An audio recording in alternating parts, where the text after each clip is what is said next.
Habari, karibu sana in our today's lesson where we are going to learn about days of the week and months.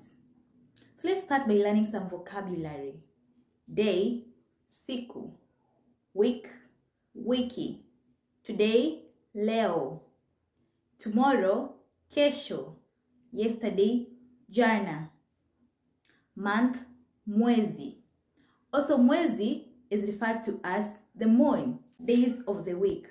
Siku za wiki. In Swahili, we start by counting from Saturday. Saturday is like the first day. Saturday, Jumamosi. Sunday, Jumapili. Monday, Jumatatu. Tuesday, Jumanne.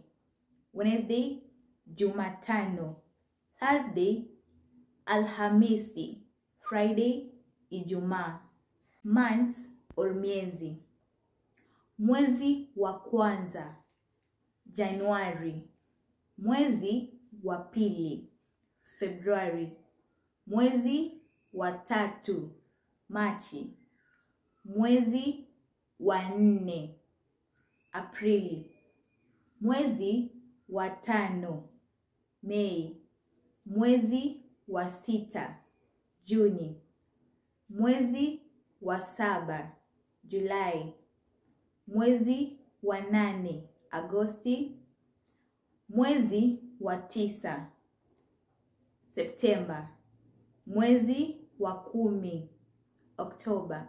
Mwezi wa 11, November. Mwezi wa 12, December. As we wrap up today's lesson, I'll leave you with a question. Leave your answer in the comments. Which month are we in and which day is today?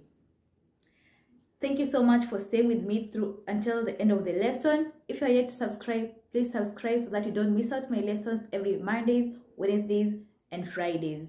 Until next lesson, kwaheri.